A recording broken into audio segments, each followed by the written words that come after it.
ርዕሴ ከህይወት የሚበልጥ ምህረት የሚል ነው።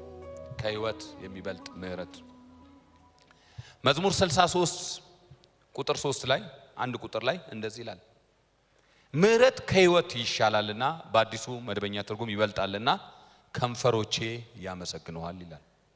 ምህረት ከህይወት ይበልጣልና ከንፈሮቼ ያመሰግኑሃል። መዝሙረ ዳዊት በጣም ድንቅ መጽሐፍ ነው።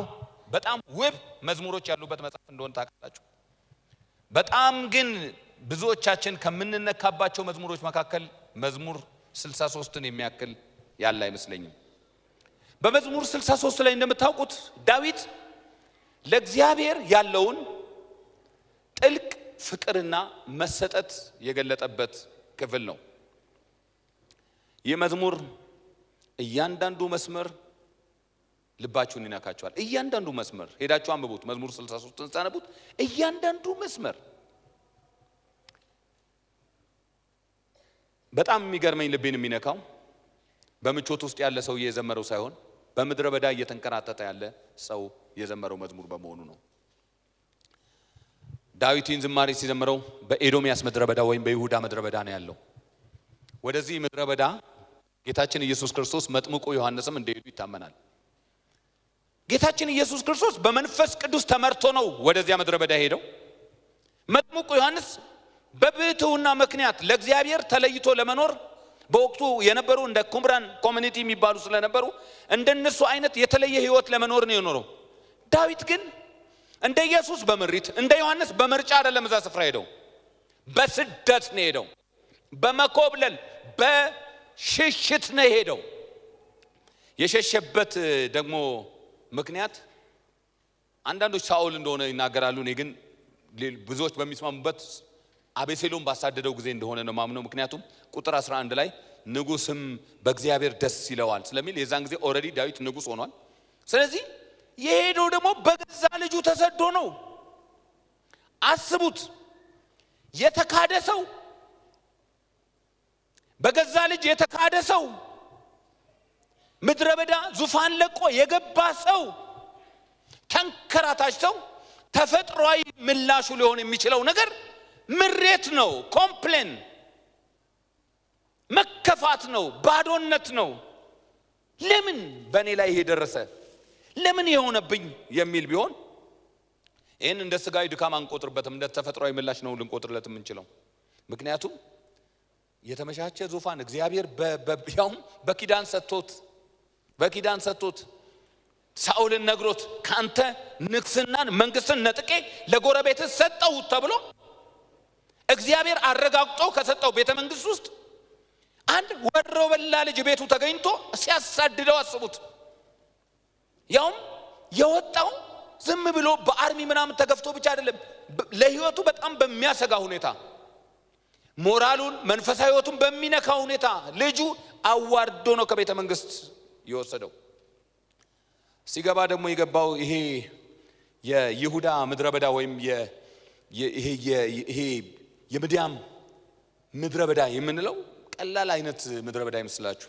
ዛፎች የሌሉበት በጣም ሬር ናቸው ዛፎች።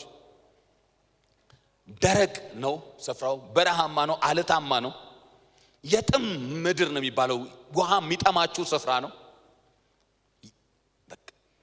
ሙቀቱ ኃይለኛ ነው። የምትችሉት የምትቋቋሙት አይነት ስፍራ አይደለም። በጣም ደረቅ ስፍራ ነው። ለዚህ ነው ቁጥሩን ገና ሲጀምር ቁጥር 1 ላይ እንጨትና ውሃ በሌለበት ምድረ በዳ የሚለው። እንጨት ሲል እንጨት የጭራሮ እንጨት እያለ አይደለም ያለው፣ ዛፍና ውሃ የሌለበት ማለቱ ነው። there is no trees ደግሞ እንደገና ውሃም የለም፣ ዛፍ ደረቅ ነው። እና ይሄ ሰውዬ በመመረር ሳይሆን የሚጀምረው ይህን ሁኔታ አስቡት እንግዲህ። ከዙፋን የተፈናቀለ ንጉስ ድንጋይ ተንተርሶ በምድረ በዳ ላይ እየተኛ ነው ያለው። አንድ የገዛ ልጁ የካደው ሰው ነው። በዝማሬ የሚታወቅ ሰው፣ አምልኮ የሚወድ ሰው፣ መቅደሱ ታቦቱ ካለበት መቅደስ ሳይሆን በወቅቱ የነበረው ያው መገናኛ ድንኳን ነው ታውቃላችሁ፣ እና ማደሪያ የሚባለው ነው። ከማደሪያው የተፈናቀለ ሰው፣ ያ መቅደስ ማያይ ሰው፣ እሱ ብቻ አይደለም እርግጠኝነት በሌለበት አደጋ ተከቦ የሚኖር ሰው፣ መቼ ወደ ዙፋኑ እንደሚመለስ አያውቅም። ወይ ምድረ በዳው ላይ እዛው እንደሚሞትም ሊያስብ ይችላል። ተስፋ በሌለው ሁኔታ ውስጥ ነው ያለው። ይሄ ሰው አያጉረመርምም፣ አያማርርም። ያጣውን ነገር እያሰበ መቼ ነው የሚመለስልኝ የሚል ሁኔታ ውስጥ አይደለም ያለው። ከዛ ይልቅ ይዘምራል። ሙሉ መዝሙር ነው። ለምንድን ነው የሚዘምረው? ለምን እንዴት ይዘምራል? እዛ አደገኛ ምድረ በዳ ውስጥ ሆኖ የሚበልጥ የሚሻል ነገር አገኘ። ያ የሚበልጥ የሚሻለው ነገር ምን እንደሆነ ሲናገር ምህረት ከህይወት ይሻላልና ከንፈሮቼ ያመሰግነዋል ይላል። እስቲ በደንብ አሜን በሉ። ምህረት የሚባል ነገር አግኝቻለሁና ስለዚህ አሁን እምቢ ልል አልችልም። ከንፈሮቼ ያመሰግኑ። ያው ወረድ ስትሉ ደግሞ ከንፈሮቼ በደስታ ያመሰግነዋል ይላል። በደስታ ያመሰግነዋል። ከህይወት የሚሻል ምህረት ምን ማለት ነው? ከህይወት የሚበልጥ ምህረት ምን ማለት ነው? አንዳንድ ጊዜ ከህይወታችን ስለሚበልጡ ነገሮች አስባችሁ ታውቃላችሁ? እምለን ስሜታዊ ሆነን አንዳንድ ጊዜ ልጆቻችንን፣ የትዳር አጋሮቻችን ሊሆን ይችላል ወይም የቅርብ ሰዎች፣ ዘመዶቻችን፣ እናቶቻችን ምናምን ከህይወቴ አብልጬ እወድሃለሁ እንላለን። አንዳንድ ጊዜ ይሄንን ምንለው በጣም ኢሞሽናል ሆነን በሆነ ነገር ስንገባና ኤግዛጀሬት አድርገን ነው። ሲፈተሽ ከህይወት የሚበልጥብን ነገር ያለ አይመስለኝም። ብዙዎቻችን እግዚአብሔር ለዚህ ነው ስለሚያቀን እንደራሱ ወደድ ያለን፣ ከራስ አስበልጠው ወደድ ያላለን፣ ከራሳችን አስበልጠን የምንወደው ነገር ያለ አይመስለኝም። ዳዊት ህይወት የሚለው እዚህ ጋር ከቁሳዊ ከአካላዊ ሁኔታ ቤተ መንግስት ካለው ስልጣን፣ ከሀብት፣ ከምቾት፣ ከመልካም ስምና ክብር በላይ ጌታ ሆይ ምህረት ይሻላል ይላል። ልጄ ካስለቀቀኝ ዙፋን ምህረት ይሻላል። እዚያ ከነበሩኝ ቁባቶችና ሚስቶች ምህረት ይሻላል። ቤተ መንግስት ውስጥ ከመገበው ምግብ፣ ከምጠጣው ውሃ፣ ከሚቀርብልኝ ወይን በላይ ምህረት ይሻላል። ምክንያቱም ወገኖች ሆይ ዳዊት አንድ ነገር በዛ ምድረ በዳ ውስጥ ተለማመደ። ያለ እግዚአብሔር ምህረት ቤተ መንግስቱም ኦና ነው። ኦና ታውቃላችሁ? ባዶ ቤት ነው ያለ እግዚአብሔር ምህረት። የእግዚአብሔር ምህረት ካለ ደግሞ ምድረ በዳው ለምለም ነው። እግዚአብሔር ምህረት በህይወታችሁ ይኖር እንጂ ምድረ በዳው ለምለም ነው። ምህረት ይሻላል። ይሄ ምህረት ስለ ምህረት ብዙ ጊዜ እንደምናገር ታውቃላችሁ። ምህረት የሚለውን ቃል እኔ እወደዋለሁ፣ እናንተም ብዙዎቻችሁ እንደምትወዱት አውቃለሁ። ምህረት በጣም ትልቅ ነገር ነው። ምህረት ማለት በተለይ ዳዊት የተጠቀመው ይሄ ሄሰድ የሚለው የዕብራይስጡ ምህረት የሚለው ቃል በአማርኛችን ምህረት ብቻ። ምክንያቱም እኛ ምህረትን ከርህራሄ፣ ከቸርነት፣ ከበጎነት ከምናምን ሁሉ ለይተን ነው ምናምን። ይሄ ሄሰድ የሚለው ቃል ምህረት የሚለው በእኛ አማርኛ የተተረጎመ ቃል በጣም ትልቅ ቃል ነው። ቃል ኪዳናዊ ፍቅር ማለት ነው። እግዚአብሔር ሆይ ምን እያለ ነው? ከቤተ መንግስትና ከዙፋን ይልቅ አንተ በቃል ኪዳን የሰጠኝ ፍቅር ይበልጣል። የቃል ኪዳን ፍቅር ማለት ነው። እሱ ብቻ ታማኝነትና ርህራሄ ይበልጣል እያለ ነው። ጽኑ ፍቅር የማይለዋወጥ መሰጠት ያለበት ማለቱ ነው። ምህረት ማለት በእኛ ማንነትና በጎ ስራ ላይ የሚመሰረት ሳይሆን በላባችን የምናገኘው በጥረታችን የምናገኘው ሳይሆን ምህረት በእኛ ሁኔታ የማይለወጥ በእግዚአብሔር ርህራሄ የሚሰጥ ነፃ ስጦታ ማለት ነው። አንድ ዝማሬ የሃና ተክሌን ሰሞኑን ይሄን እያሰብኩ ሰማው ነበርና ባለፈው ሳምንት አይ ቲንክ ከሰባኪው በኋላ ለመዘመር ስሞክረው አይታችኋልና ድምጼ ጥሩ ባይሆንም ስዘምረው ሰምታችሁኛል። ክብር ለእግዚአብሔር ይሁን። አሁን ግን አልዘምረውም፣ ግጥሙን ነው የምላችሁ። ምክንያቱም የአዳራሽ ድምጽ ስለሚያስተጋባ እንዳያጋልጠኝ። እንዳትወደኝ በመልካምነቴ ትላለች አይደል? እንዳትወደኝ በመልካምነቴ ይህ አይደለም ማንን እንዳጠላኝ ደግሞም በድካሜ ፍቅር ነህ አያስችልማ ያለ ምክንያት ወደ በምክንያት አጠላም ለምረት መለኪያ የለው ያንተ ፍቅር መነሻው ራስ ፍቅር። ሃሌሉያ! ምንድነው? የእግዚአብሔር ፍቅር መነሻው ራሱ እግዚአብሔር ነው። የእግዚአብሔር ምሕረት መነሻው ራሱ እግዚአብሔር ነው። በእኔ ሊብራራ አይችልም፣ በእኔ ሁኔታ ሊገለጥ አይችልም። ስለዚህ ዳዊት አይቶ አንተ ያለ ምክንያት የምትወድ ቤተ መንግስትም የምትወደኝ ምድረ በዳ ውስጥም የምትወደኝ በርህራሄ በታማኝነት የማትለየ ጌታ ሆይ ዙፋን ቢቀር ቤተ መንግስቱ ቢቀር ያንተ ፊት ግን ስለማይለወጥ ያንተ ሁኔታ ግን ስለማይለወጥ ያንተ ፍቅር ግን ስለማይለወጥ አልታወቀኝምና ጌታ ሆይ ቤተ መንግስት መልሰኝ አልልህም፣ ብትመልሰኝ ጥሩ ነው። ወደ ዙፋን አምጣኝ አልልም፣ ዙፋኑ ጥሩ ነው ብመለስ፣ ግን ከዙፋኑም ከቤተ መንግስቱ ምህረት ይሻላል አለ። ክብር ለእግዚአብሔር ይሁን። ዳዊት ስለ እግዚአብሔር ምህረት ደጋግሞ ተናግሯል። ጥቂቶቹን ብቻ ላንሳ። ለምሳሌ መዝሙር 31 ቁጥር 6 ላይ ፊትህን በባሪያ ላይ አብራ ስለ ምህረት አድነኝ ይላል። መዝሙር 36 ቁጥር 5 57 10 ላይ ይሄ በተለይ ይሄ ደግሞ በጣም ከባድ ክፍል ነው። አቤቱ ምህረትህ በሰማይ ነው፣ እውነትህ ወደ ደመናት ደርሳለች። ምህረትህ በሰማይ ነው የሚለውን ቃል ምህረት እግዚአብሔር በሰማይ ምህረት አለው አይደለም የሚለው። ሌሎች ትርጉሞችን አንብቡት። ምንድነው የሚለው? ምህረትህ እስከ ሰማይ ድረስ ደርሳለች ማለት አንዳንድ ጊዜ ምን ያህል ነው የምትወደኝ ልጆች ስትሏቸው አይታችኋል? ያውን ልጅ እንኳን ምንም ያቃል እስከ ምናምን አይልም አይደለም። ድሮኛ እስቲ ምን ያህል ነው የምትወደን ስንባል እስከ ከዛ ጫፍ ያጣል። ዳዊት እንደ ሕፃን ልጅ ቆሞ ምህረት ይላል እስከ። ክብር ለእግዚአብሔር ይሁን። የእግዚአብሔር ፍቅር የት ድረስ ነው? የእግዚአብሔር ምህረት እስከ ሰማይ ድረስ ደርሳለች ይላል።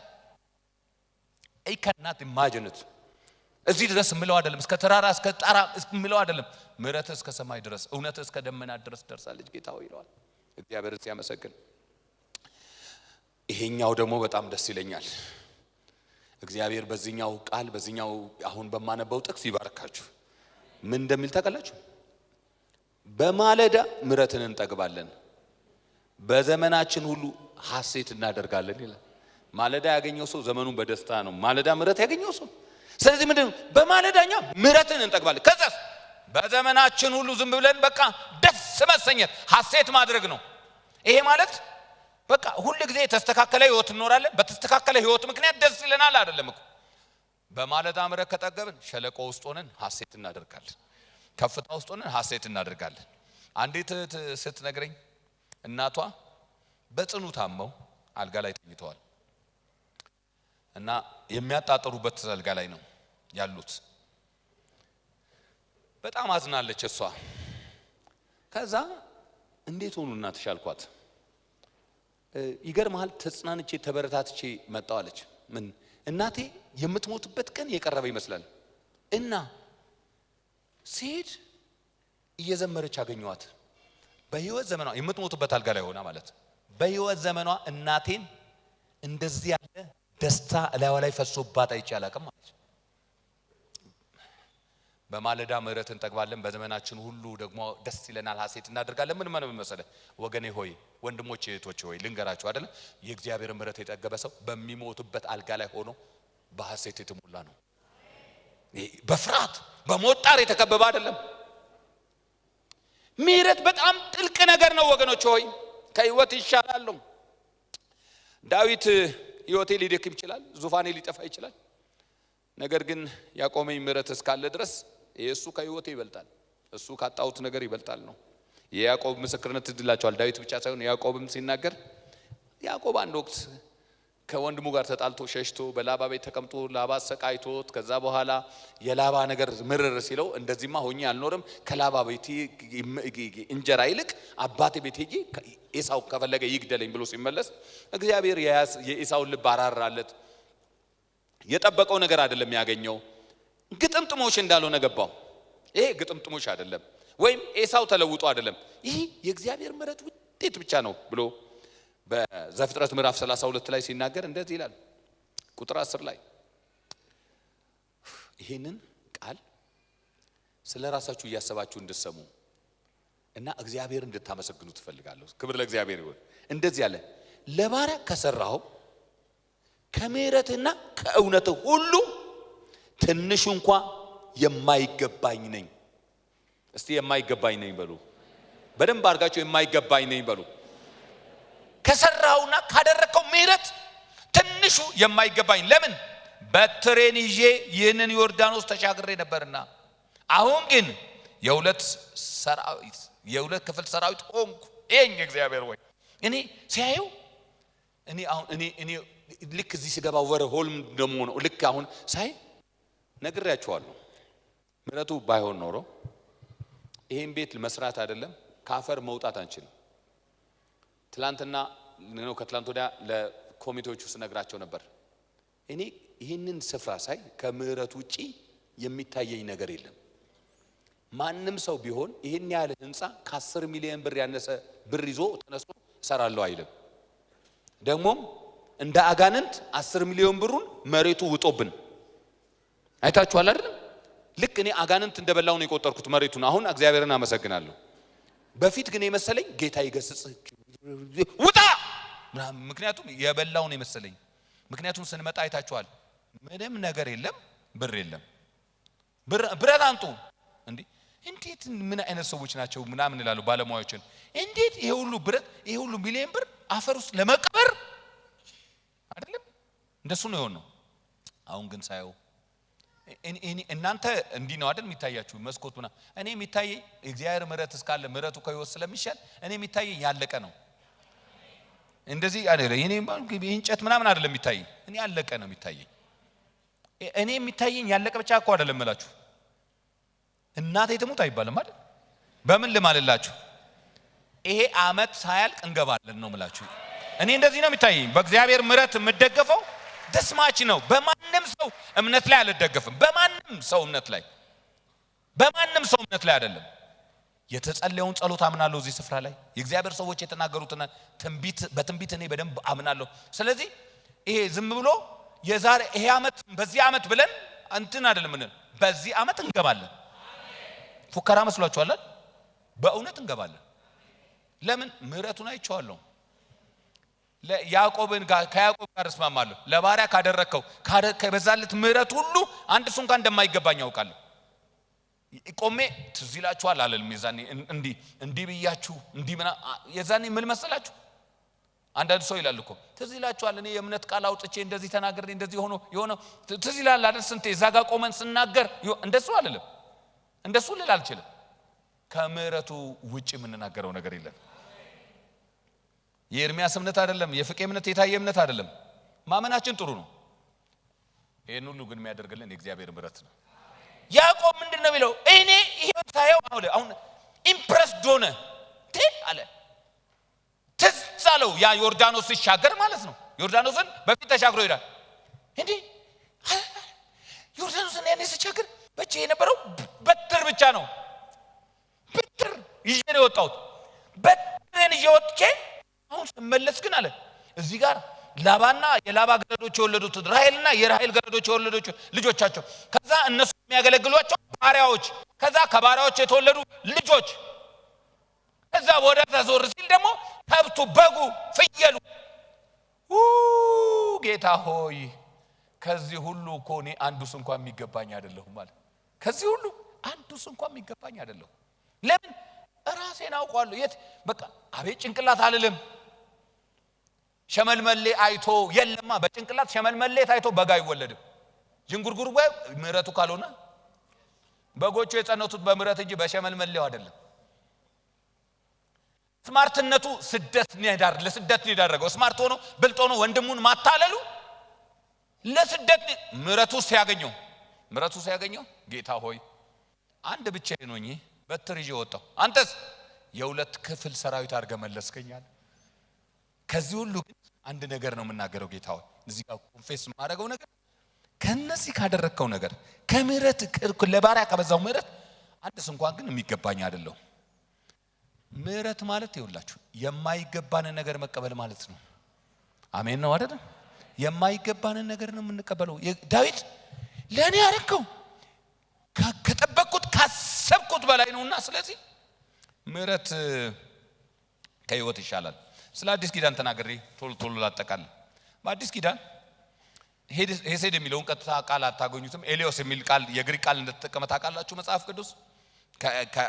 ከሄሴድ ጋር ተመጣጣኝ ቃል ነው እና ይሄ እግዚአብሔር በአዲስ ኪዳን የገለጠው ምሕረት ግን ቁስ ከመስጠት የሚያልፍ ነው። ይሄ መላችሁ ይሄ አዳራሽ፣ ወንበር፣ ሳጥን፣ ቁም ሳጥን አይደለም የሰጠ፣ ከዛ ያልፋል። የአዲስ ኪዳን ምሕረት ከዛ ያልፋል። መጽሐፉ እኮ ሲናገር እንደው ምን የሚል እንዴ ይላል። አሁን ልትቆጥር ነው እግዚአብሔር ያን ሰጠኝ፣ እግዚአብሔር ያን ሰጠኝ፣ እግዚአብሔር ልትል ነው። አዎ ሰጥቷል ግን ልንገር አይደል ይላል። ይሄ እኮ it's just simple, it's nothing። ለምን ሮሜ 8:32 በጣም ተወዳጁ ክፍል ለገዛ ልጁ ያራራለት። እስቲ ለገዛ ልጁ ያራራለት ብሉ። ነገር ግን ስለ ሁላችን አሳልፎ የሰጠው ያው ያራራው ለገዛ ልጁ ያራራው ስለ ሁላችን አሳልፎ የሰጠው ያው እግዚአብሔር ያው እኮ ነው ሳይለው እሱ እግዚአብሔር ከእርሱ ጋር ደግሞ ሁሉን ነገር እንዲያው እንዴት አይሰጠንም ይላል። እግዚአብሔር ሌላው ነገር ከልጁ ጋር እንደ ጭማሪ ይሰጣል እንጂ በቃ የመጨረሻውን ብልጥግናውን እግዚአብሔር ያለውን። ለዚህ ነው ዳዊት ማን ነው በኤፌሶን 2:4 ላይ ጳውሎስ ሲናገር እግዚአብሔር ባለጠጋ ነው ትላላችሁ አይደል? አይደለም እንዴ? እግዚአብሔር ብሩ ወርቁ የሱ አይደለም? እግዚአብሔር ብሩን ወርቁን ቤቱን ንብረቱን ልጆች ትዳር የሰጠን እሱ አይደለም? ባለጠጋ ነው እኮ። በሺህ ተራሮች ላይ ያሉ እንስሶች እኮ የእርሱ ናቸው። እግዚአብሔር ተርቦ የለመነው የለም፣ አጥቶ ስጠኝ ያለው የለም። ብሩ ወርቁ ላሙ በሬው የሱ ነው። እግዚአብሔርን ግን ይሄን አይተን አይደለም ባለጠጋ የምንለው። የእግዚአብሔር የመጨረሻ ብልጥግናውን የገለጠው እንደሆነ ታውቃላችሁ? እግዚአብሔር በምህረቱ ባለጠጋ ስለሆነ ይላል። እስቲ በምህረቱ ባለጠጋ በሉ። እስቲ በምህረት ባለጠጋ በሉ። እኛ የምናውቃቸው የገንዘብ ባለጠጎችን ነው በምድር ላይ እነ ኤሎን መስክ እነ ምንድነው ስሙ ይሄ ቢል ጌትስ እነ ምናምን እያልን አድጋራችን ላይ ደግሞ ሼኩ ቄሱ ምናምን ነው የምንለው። እኛ የምናውቃቸው የገንዘብ ባለጠጎችን ነው፣ የወርቅ ባለጠጎችን ነው። የምህረት ባለጠጋ በምድር ላይ ሌላ ሰምተን አናውቅም። የምህረት ባለጠጋ የለም። እግዚአብሔር በምህረቱ ባለጠጋ ስለሆነ እሺ ምን አደረገልን? ብር ወርቅ ሰጠን አይደለም የሚለው? ምንድነው የሚለው? ከወደደን ከትልቅ ፍቅሩ የተነሳ አይደለም በበደላችን በኃጢአታችን ሙታን በነበረን ጊዜ እንኳን ሕይወትን ሰጠን። እግዚአብሔር በምህረት ባለጠጋ ሲሆን የሰጠ ሕይወት ነው። ታዲያ ዳዊት ምድረ በዳ ሆኖ እግዚአብሔርን በቃ ዝም ብሎ መገኘቱን ፕሬዘንሱን ሲሰጠው በዛ በምድረ በዳ ሲያዘምረው ምህረት ከሕይወት ይሻላል ካለ እኛ ደግሞ በአዲስ ኪዳን ቆመን የዘላለም ሕይወት ተቀብለን እግዚአብሔር የመጨረሻውን ባለጠግነቱን የገለጠው መስቀል ላይ ነው። በምህረት ባለጠጋ መሆኑን ያሳየው እግዚአብሔር መስቀል ላይ ነው። የመጨረሻው ከትልቅ ፍቅሩ የተነሳ በበደላችን እንኳን ሙታን በሆነ ጊዜ ከክርስቶስ ጋር ሕይወትን ሰጠን። የእግዚአብሔር ብልጥግና ልክ ሙላቱ ተገለጠ መስቀል ላይ። ስለዚህ ዛሬ እግዚአብሔርን ስናመሰግን ስለዚህ እናመሰግነዋለን። ክብር ለእግዚአብሔር ይሁን። ከሆነ ሁሉ አንዳች ያለ እርሱ ስላልሆነ አይደለም እንዴ? ምንም እኔ በህይወቴ ላይ ፎር ግራንትድ ወስደው እናንተ እንድትቀበሉኝ ያደረገኝ የእግዚአብሔር ምሕረት ነው። ሰው ያደረገኝ የእግዚአብሔር ምሕረት ነው። ምበላው መጠጣው በእግዚአብሔር ምሕረት ነው። ልጆች የወለድኩት በእግዚአብሔር ምሕረት ነው። ትዳሬ ያለው በእግዚአብሔር ምሕረት ነው።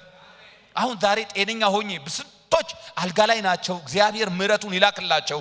ግን እኔ እንደዚህ ቆሜ እንድሰብክ ያደረገኝ ምሕረቱ ነው። እድሜ የሰጣችሁ ምሕረቱ ነው አይደል እንዴ? ምሕረቱ እኮ ነው። ያለ ምሕረቱ ምን አለን? ምን አለን ያለ ምሕረቱ? ክብር ለእግዚአብሔር ይሁን። ከሁሉ ስለሚበልጠው ምሕረት ተናገረን እንጂ ሁሉ የሆነው ምሕረቱ ነው። ምናልባት ግን ዛሬ ወደ ህይወታችን ሳመጣው ምናልባት አንዳንዶቻችን እስቲል ስለ ምሕረቱም እየተናገረን የይሁዳ ምድረ በዳ ይሁን እንጂ የኤዶምያስ ምድረ በዳ ይሁን እንጂ የእያንዳንዳችን በህይወታችን የምድረ በዳ ወቅቶች አሉን። አላውቅም የአንዳንዶቻችሁ የዛሬው ምድረ በዳችሁ ስራ ማጣት ሊሆን ይችላል። ስራ አጣችሁ ሊሆን ይችላል። አንዳንዶቻችሁ በምትወዱ ሰው የተከዳችሁ በእንደዚህ አይነት ምድረ በዳ ውስጥ ያላችሁ፣ አንዳንዶቻችሁ ህመም፣ አንዳንዶቻችሁ የገንዘብ እጦት፣ አንዳንዶቻችሁ መንፈሳዊ ድርቀት፣ አንዳንዶቻችሁ መገፋት መዋረድ ሊሆን ይችላል። እኔ ምድረ በዳችሁን አላውቀውም፣ ግን አንድ የሆነ ምድረ በዳ ውስጥ እንዳላችሁ ግን አስባለሁ። ዛሬ ልንገራችሁ በእነዚህ ምድረ በዳዎቻችሁ ውስጥ ሆናችሁ በእነዚህ ምድረ በዳዎቻችሁ እንዳትዋጡ ምሕረት ከህይወት ይሻላል እያላችሁ እየዘመራችሁ ለመኖር ከፈለጋችሁ እነዚህ ነገሮች ከዳዊት እንማርና እንጸልይ። አንደኛ እንድታርፉ ከፈለጋችሁ ምድረ በዳችሁ ውስጥ ሆናችሁ ማረፍ ከፈለጋችሁ ኮምፕሌን አቁሙ። እግዚአብሔርን ፈልጉት። ዳዊት በምድረ በዳ ውስጥ ሆኖ አምላኬ አምላኬ ወደ አንተ ገሰግሳለሁ ነፍሴ አንተን ተጠማች። እንዴ ዳዊት ምን ማለት ነው? ኤዶምያስ ምድረ በዳ ላይ ነፍስ እኮ እግዚአብሔርን ሰው የምትጠማ ውሃ ነው እኮ የሚጠማ አይኖ አቃለው። ግን ምን አቃለሁ ምን እንደገጠመኝ ምን አቃለሁ ምን እንደነካኝ ምን አቃለሁ ውሃ አልጠማኝም የጥማት ምድር ላይ ቆሜ ግን ጌታ ሆይ ወደ አንተ ገሰገስኩ ነፍሴ አንተ ጠማች ስጋዬ አንተ እንዲናፈቀኝ እንጨትና ውሃ በሌለበት በምድረ በዳ እኔም ገርሞኛል ነው የሚለው ሰው እንጨትና ውሃ በሌለበት በምድረ በዳ ውሃ ነው የሚጠማው እኔ ግን ነፍሴ አንተን ተጠማች